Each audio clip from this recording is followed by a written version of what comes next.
April 18, 1942, 8:20 a.m. Pacific Standard Time. The deck of the USS Hornet pitched violently beneath 16 B-25 Mitchell bombers, their wings stretching impossibly wide across the carrier's rain-slicked flight deck. Salt spray whipped across the faces of 80 young Americans as they made final checks on aircraft never designed to leave from a ship at sea. Lieutenant Colonel James Harold Doolittle stood near the island's superstructure, watching the gray horizon where it bled into an angrier sky. The ocean swells rose 12 feet, then 15. Each wave sent shudders through the carrier's frame. Behind him, sailors lined the deck rails, silent witnesses to what every man present understood might be a suicide mission. The plan had always been audacious to the point of madness. Launch fully loaded medium bombers from a carrier deck, something no one had ever attempted operationally. Fly 650 miles across open ocean with no fighter escort. Strike the Japanese homeland in broad daylight, then continue westward another 1,200 miles to land in China, assuming fuel held out, assuming the aircraft survived, assuming anything about this mission could be assumed at all. The crews had trained for 3 months, practicing short takeoffs until the impossible became merely improbable. But training on a Florida airfield differed vastly from this. A heaving carrier deck in hostile waters, launched 8 hours early because a Japanese patrol vessel had spotted the task force at dawn. Now the mission window had narrowed to nothing. Launch now, 170 miles farther from Japan than planned, or scrub entirely. Doolittle's bomber, positioned first in line, would need 467 feet of deck to achieve flying speed. The Hornet offered 467 feet total. There would be no margin, no room for error, no second chances.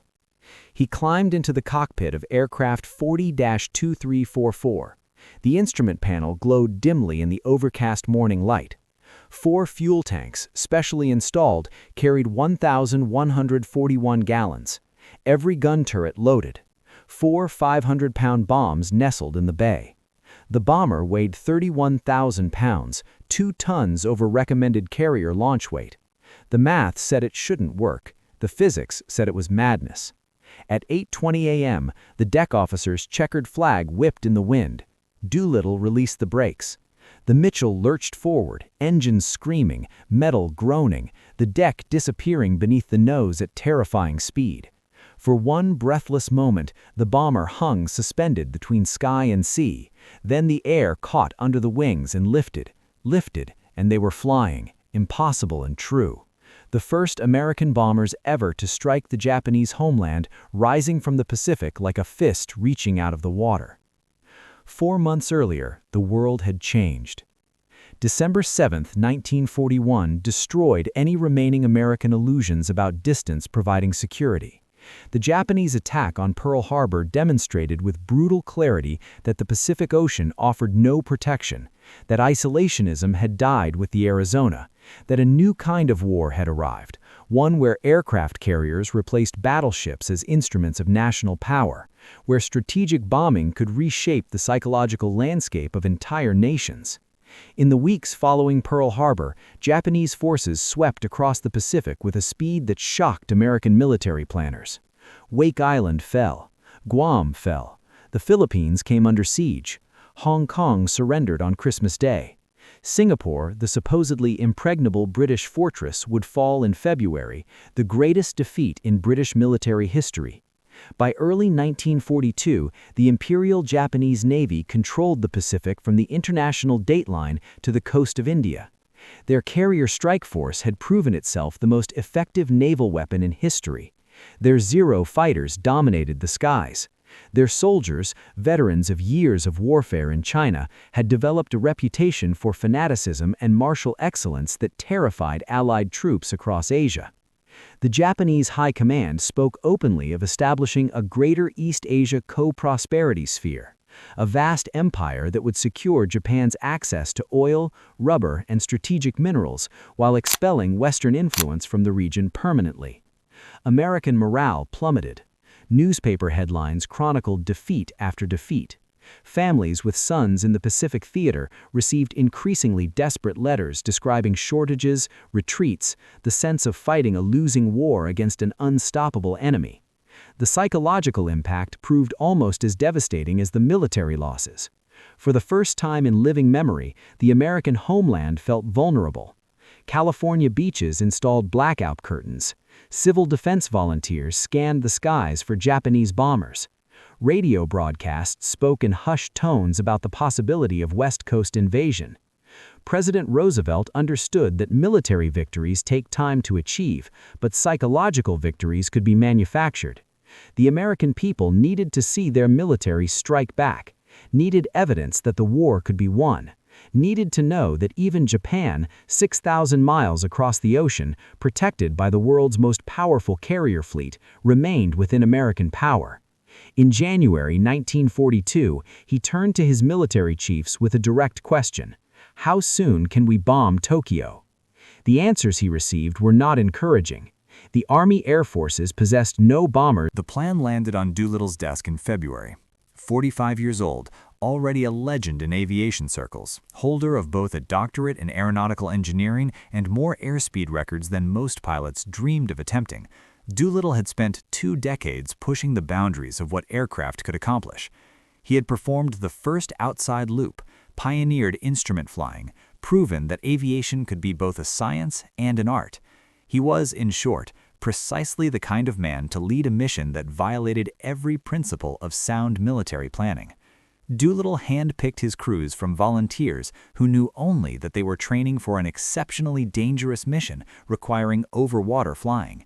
They practiced at Eglin Field in Florida, learning to coax overloaded B-25s into the air in impossibly short distances: 500 feet, 400, 350. The bombers shuddered and complained, but with enough speed and enough faith, they lifted off, defying their own weight. The crews grew confident, not in the certainty of survival, no one harbored illusions about those odds, but in the knowledge that the mission itself was possible. That mattered more. Now, hours into the mission, flying at wave-top altitude to avoid Japanese radar, the 16 bombers spread across the Pacific in a loose formation.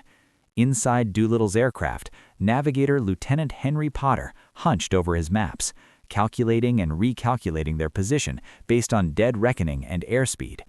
No radar navigation existed in 1942, no GPS satellites, no communication with ground control, just maps, compass, airspeed indicator, and the navigator's ability to imagine their position in 3-dimensional space while the world blurred past at 200 miles per hour. Co-pilot Lieutenant Richard Cole maintained altitude, keeping the bomber low enough to avoid detection, but high enough that wavetops wouldn't reach up and swap them from the sky. Behind them, Bombardier Sergeant Fred Bramer checked and rechecked the bomb fuses.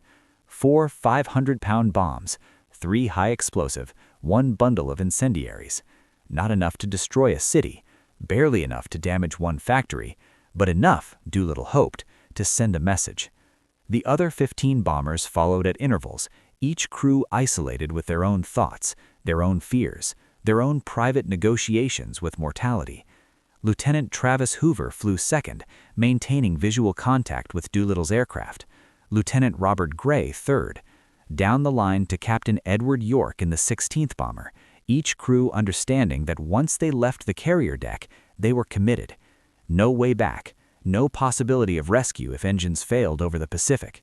The mission parameters allowed for only one direction: forward. At 12:15 p.m., the Japanese coastline materialized through the haze.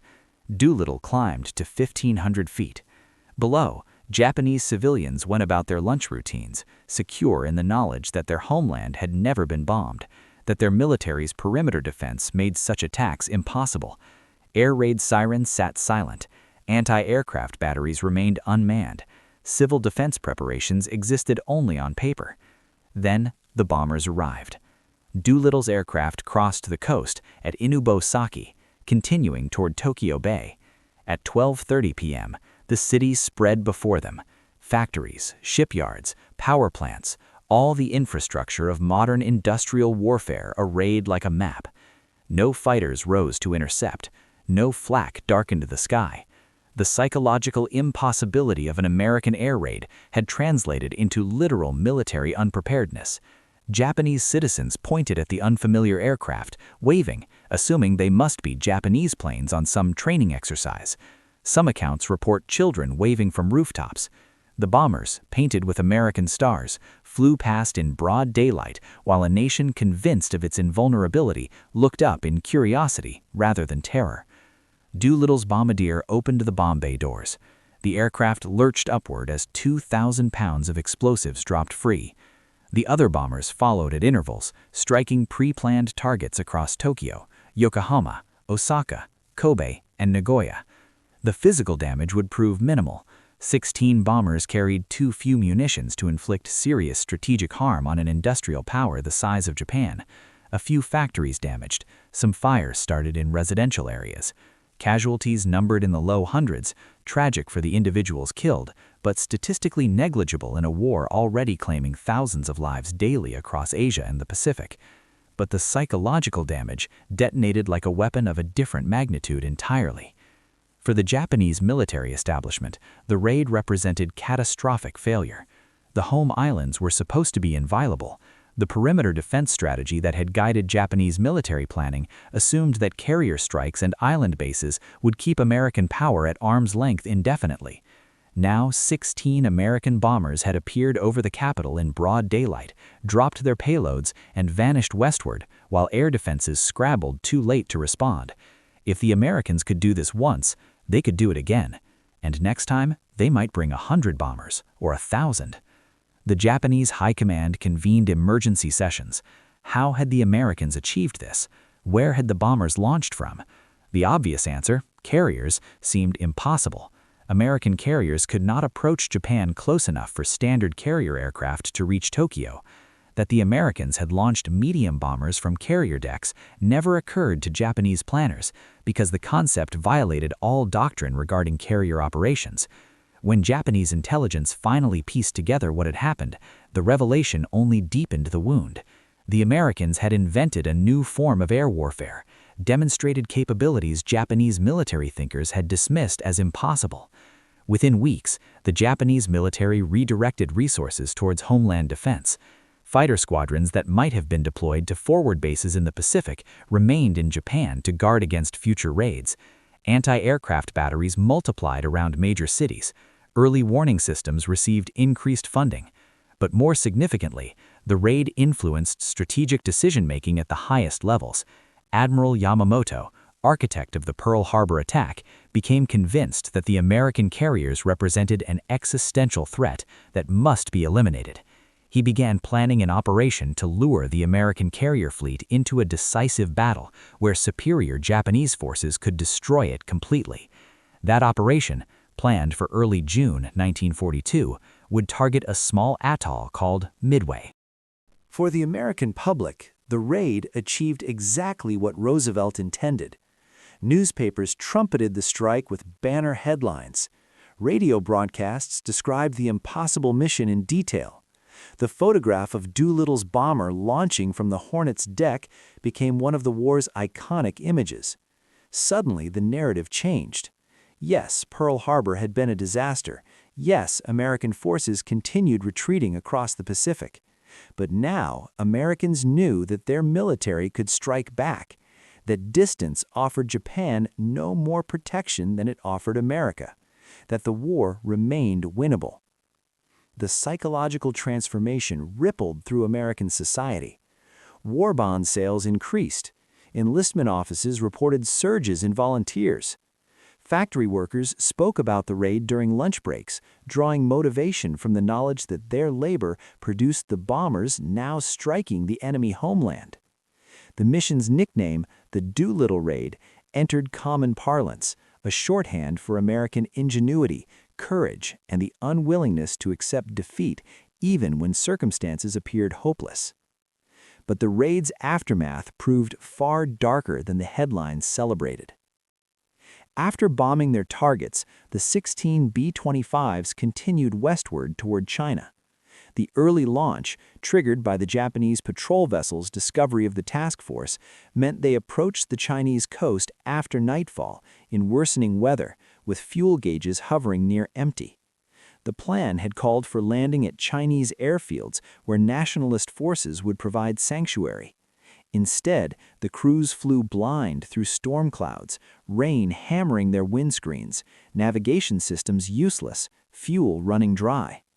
One bomber, piloted by Captain York, recognized it lacked sufficient fuel to reach China and diverted to Vladivostok. The Soviets, maintaining official neutrality with Japan, interned the crew for over a year before allowing them to escape to Allied territory.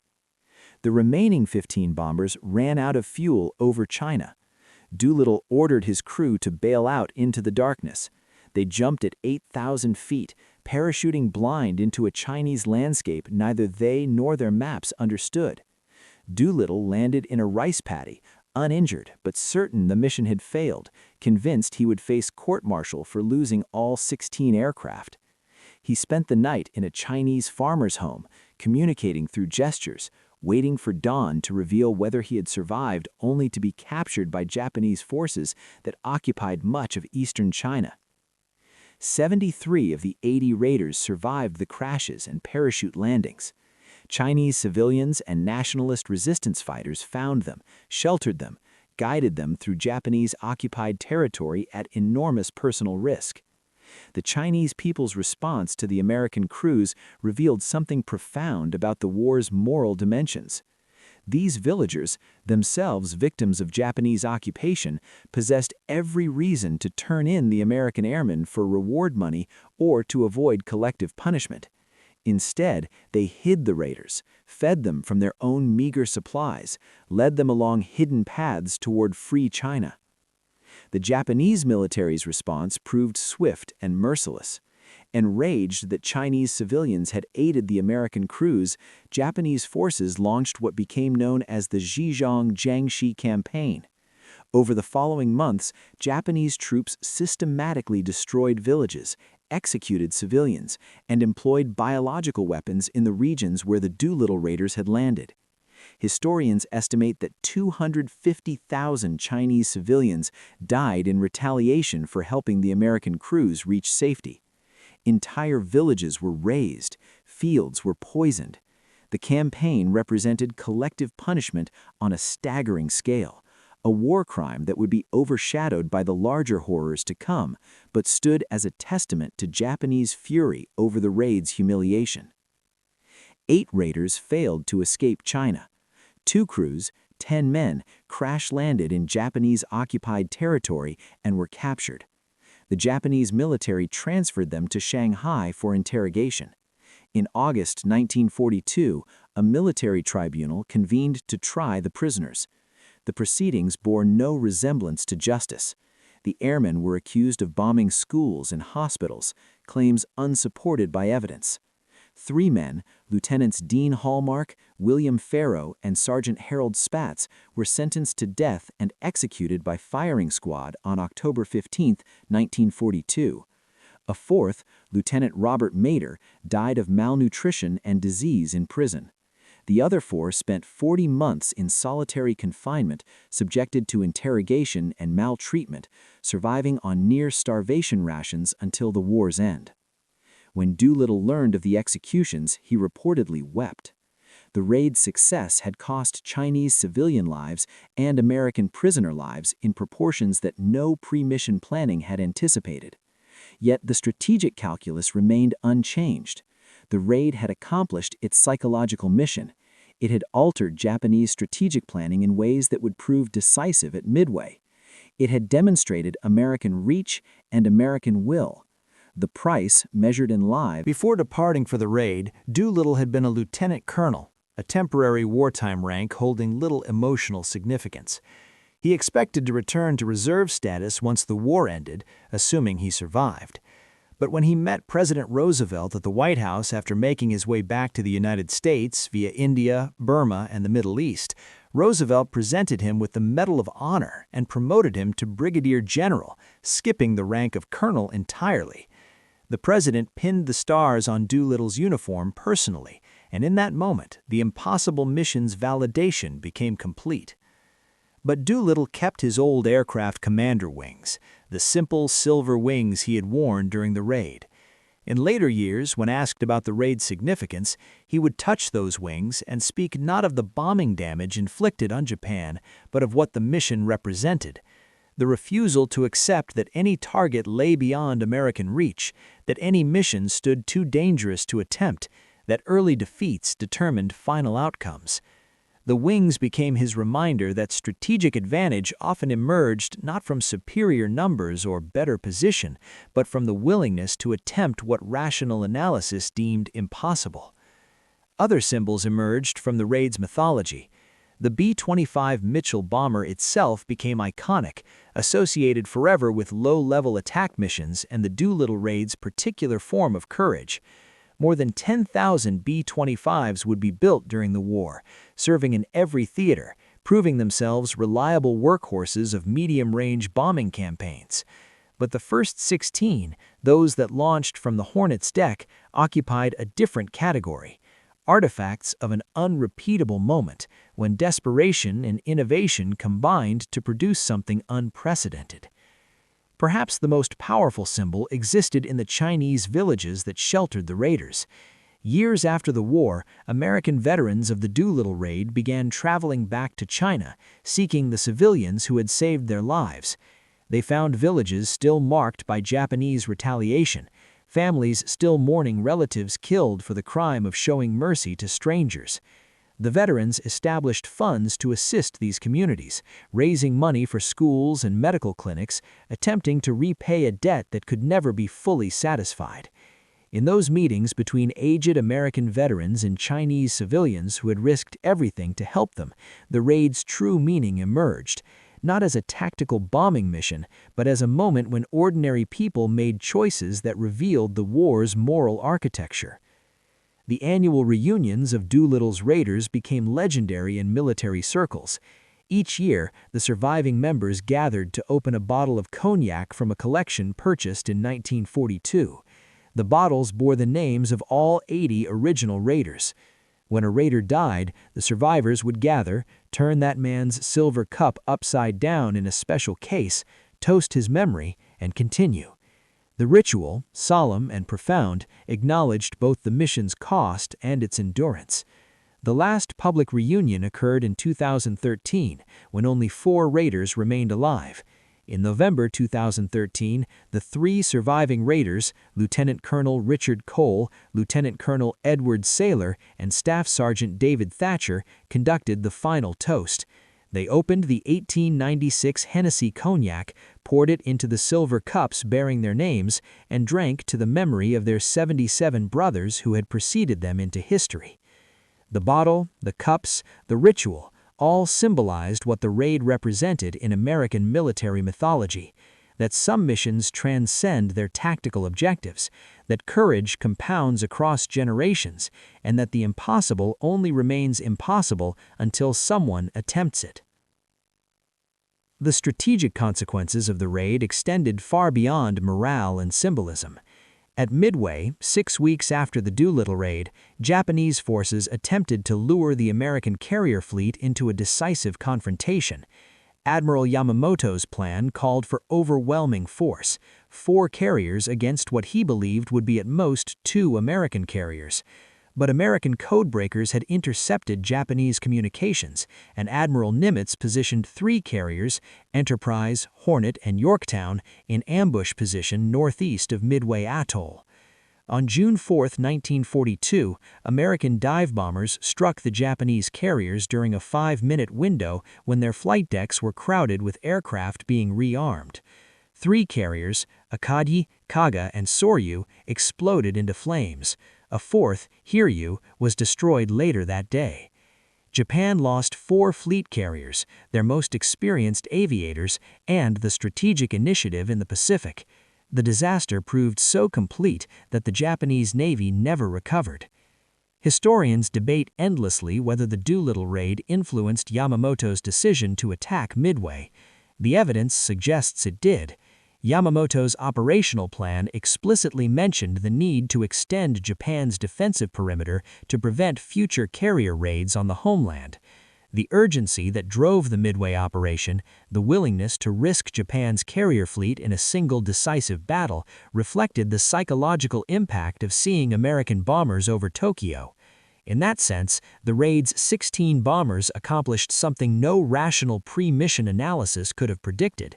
They provoked a strategic overreach that led directly to Japan's defeat in the Pacific's most decisive naval battle.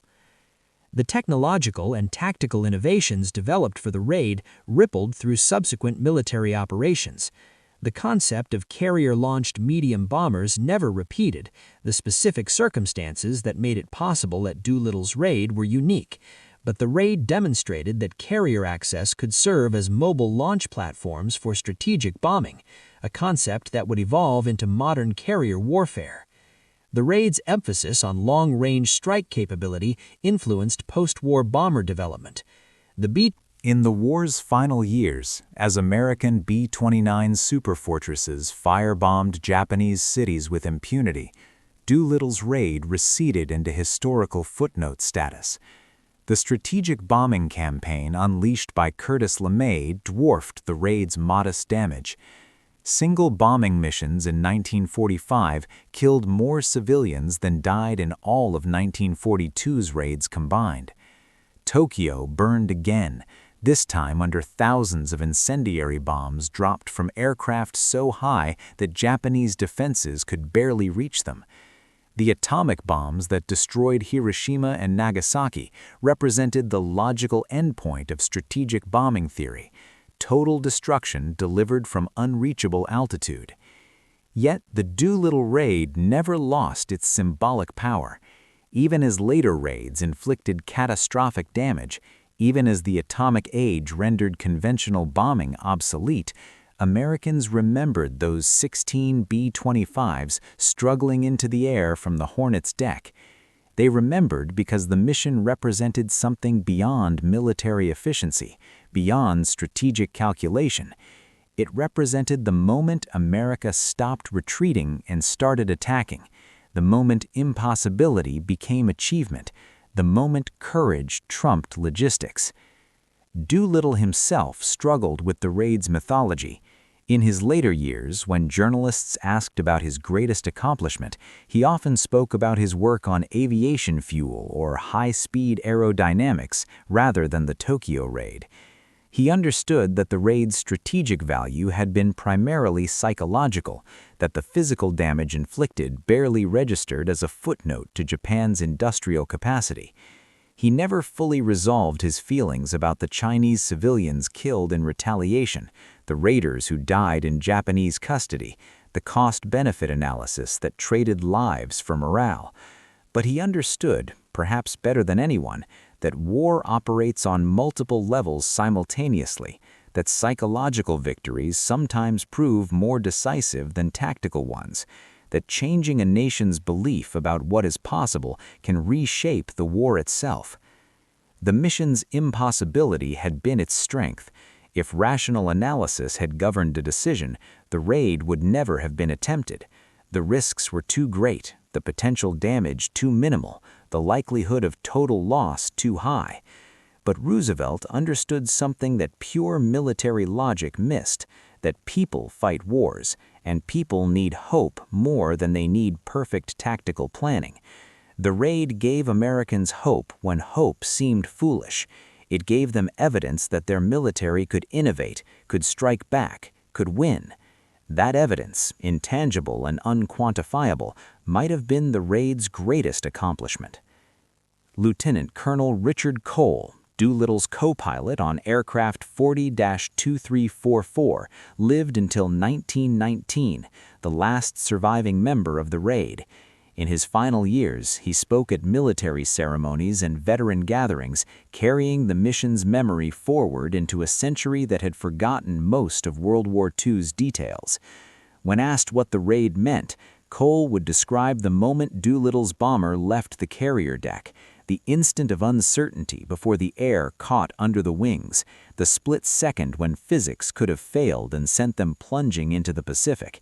That moment, Cole said, contained everything important about the war: the necessity of attempting what appeared impossible, the faith required to commit fully to an uncertain outcome, the realization that sometimes courage and improvisation mattered more than overwhelming force.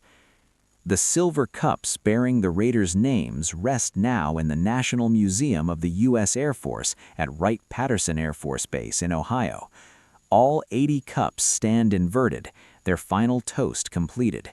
The unopened bottles of cognac remain beside them, artifacts of a ritual that bonded men across 7 decades.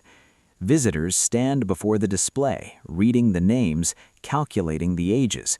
Most of the raiders were in their 20s when they launched from the Hornet, young men who became old men telling stories about 5 hours that changed the trajectory of a global war. The B-25 Mitchell bomber sits in museums around the world, preserved and restored, its aluminum skin gleaming under artificial lights. The aircraft's lines remain beautiful, nose sloping upward, wings sturdy and workmanlike, twin tails suggesting both power and grace. Modern viewers walk around the restored bombers, touching the metal, peering into cockpits, trying to imagine what those 80 men felt as they flew toward a target that military analysts had deemed beyond American reach. The bombers, silent now, serve as monuments to a moment when impossibility surrendered to will. The Chinese villages where raiders landed have erected memorials. Stone markers in Mandarin and English describe the events of April 1942, listing the names of civilians killed in Japanese retaliation. Chinese historians have preserved the stories of villagers who guided American airmen through occupied territory, often at the cost of their own lives. These memorials stand as counterweight to the raid's triumphalist narrative, reminding visitors that strategic decisions made in Washington and executed over Tokyo carried consequences that rippled across an ocean, killing people who had no voice in the decisions that determined their fates. April 18, 1942 lives in history as the day America stopped losing World War II. Not in tactical terms, the war would go badly for another year, with defeats at Guadalcanal and North Africa still ahead. But in psychological terms, the Doolittle raid marked the moment Americans stopped feeling inevitable, when the narrative shifted from "if we can survive" to "when we win." That shift, intangible and immeasurable, might have been worth 16 bombers and the lives lost achieving it. The mission's impossibility had made it necessary. If the raid had been easy, if the risk had been minimal, it would have meant nothing. But because 80 men climbed into bombers that shouldn't have been able to leave a carrier deck, flew them across an ocean to bomb a country that believed itself invulnerable, then continued into the unknown, trusting that fuel and courage and Chinese villagers' kindness would somehow get them to safety. Because of all that, the mission transcended its tactical objectives and became mythology. Wars are fought with weapons and tactics, but they are won with belief. The Doolittle raid changed what Americans believed possible. It demonstrated that no target lay beyond reach, that innovation could overcome numerical disadvantage, that courage counted for something, even in an age of industrial warfare. Those lessons, learned on a carrier deck in the Pacific and proven over Tokyo's skies, became foundational truths of American military doctrine. They persist today in every special operations mission, every carrier strike, every moment when military planners look at a target and ask not, "Is this possible?" but "How do we make this possible?" 16 bombers, 80 men, 5 hours over Japan. 77 years of memory. The mathematics seem unbalanced, such a brief action, such an enduring legacy. But perhaps that imbalance reveals something essential about how history works. The moments we remember are not always the largest or the most decisive. Sometimes they are simply the moments that showed us who we wanted to be, that demonstrated qualities we hoped to embody, that proved courage and innovation could still matter in a war dominated by industrial production and mass armies. The Doolittle raid remains impossible even now, even knowing it succeeded. The physics remain implausible, the risks remain overwhelming, the strategic logic remains questionable. But the bombers launched anyway, and the men flew them anyway, and the impossible became history. That transformation from impossible to accomplished stands as the raid's greatest achievement. It suggested that impossibility itself might be negotiable, that the boundary between cannot and can might be thinner than anyone suspected, that sometimes the only thing separating failure from success is the willingness to attempt what rational analysis forbids. On April 18, 1942, at 8:20 in the morning, a bomber rose from a carrier deck in the Pacific. It shouldn't have flown. The mathematics said it would fall. The ocean would claim it. The mission would abort. But the engines roared and the wings lifted, and the aircraft climbed away from the water's cold grip.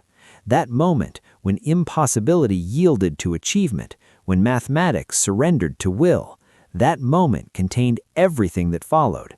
The shock over Tokyo, the executions in Shanghai, the turning point at Midway, the victory 4 years later, the cups and cognac and the ritual of remembrance. Everything began when the impossible ended, when the bomber's wheels left the deck and the empty air became capable of bearing weight it should have refused.